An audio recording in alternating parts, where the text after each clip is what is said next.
Back to my Travian Tournament series, and if you've watched my last video, you'll know that I plan to push for top 10 in this server.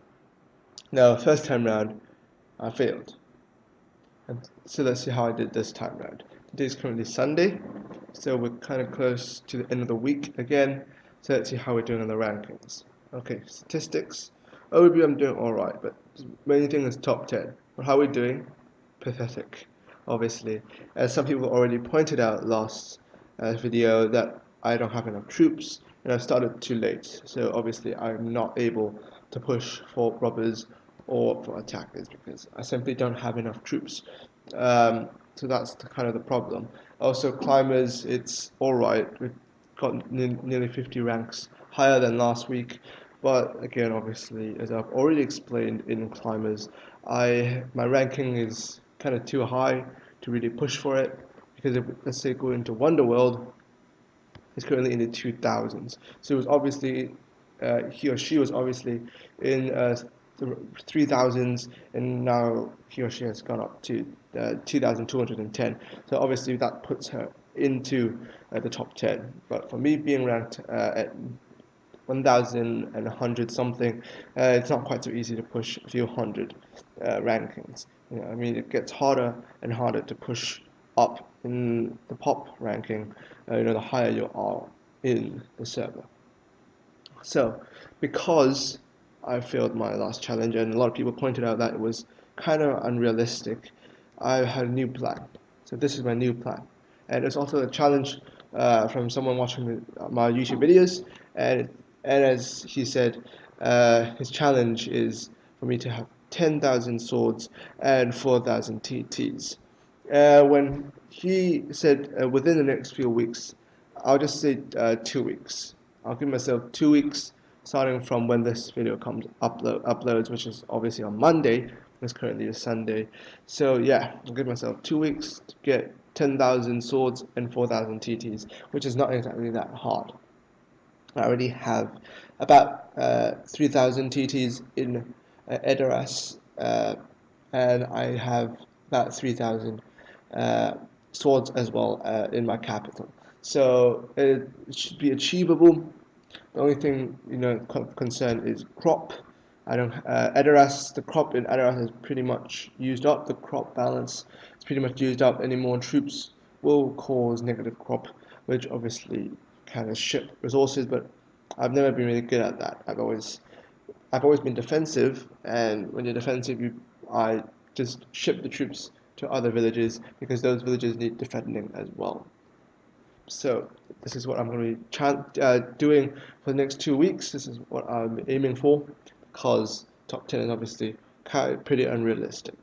But let's just take a look at how my account is doing at the moment, and I think it's progressed quite a bit from the last few videos. So I just want to kind of show you the details of what has been happening to my accounts.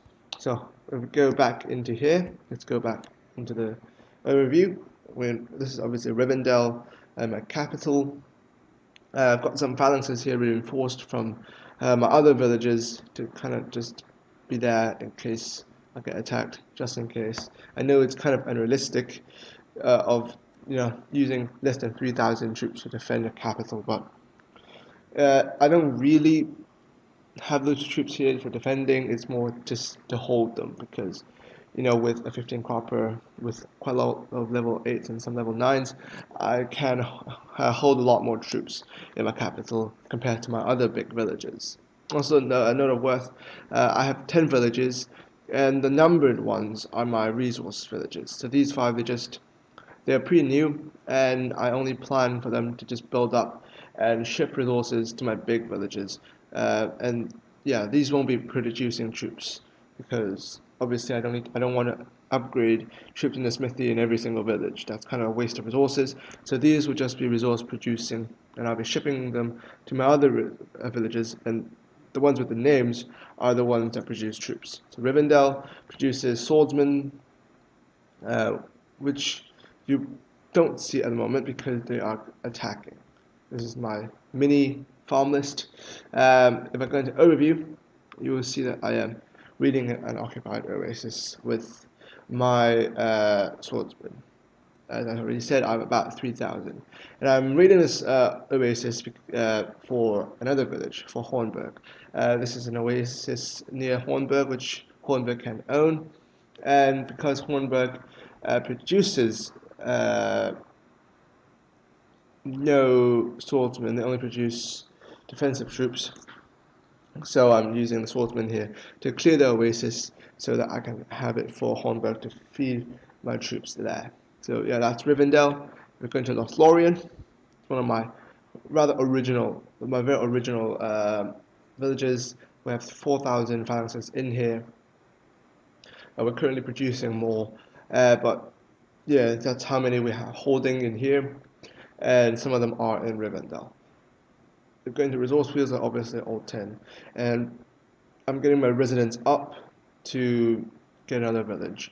We're not 10, we're close to 11, so yeah, I'm just pushing residents since we do have lots of resources anyway.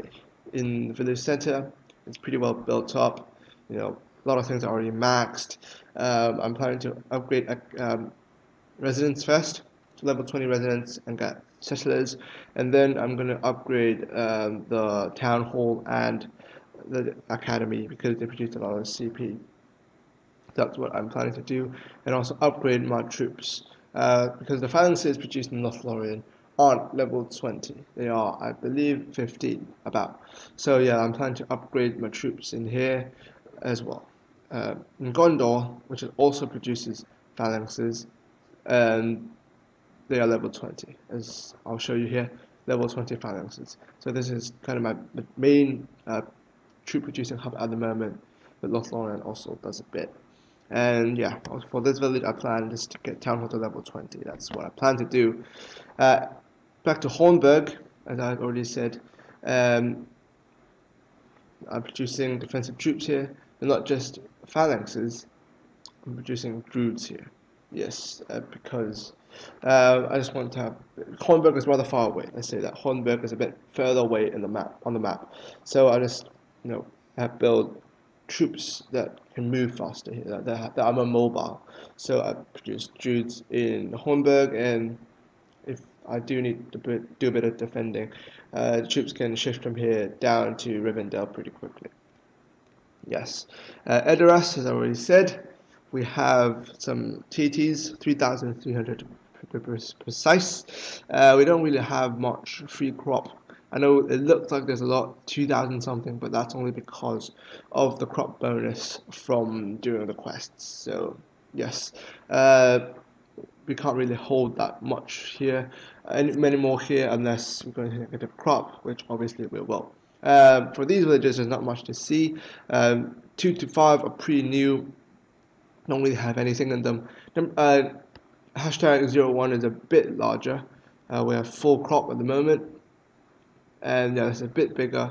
And next thing I plan to do is max out my storage capacity and get level 20 marketplace. So then we can ship more resources down to Rivendell. Also because I have Gold Club, I have put in trade routes to just constantly ship resources down to Rivendell. So yeah, that's kind of an overview of my villages. I think it's quite a bit more than last time. We've settled quite a few villages in a rather short period of time. So yeah, these are my villages, and we'll just end with a quick look at the map, see where my villages are. So yeah, as I said, Hornburg, which is this one, it's relatively far away from Rivendell, which is down here. So that's why I've got cavalry instead of infantry from building in Hornburg, so they can move rather quickly down to Rivendell. And that's kind of the main purpose. These are the small villages I just push resources, and they're pretty close to Rivendell, so they can ship resources pretty quickly and quite efficiently because they're pretty close. So yeah, that's kind of the overview of my account. What I'll be doing in the next 2 weeks will be building up my troop count, 10,000 swordsmen and 4,000 TTs. That's what I'm going to be doing. I'll try to do it in a week. If I can't do it in a week, then 2.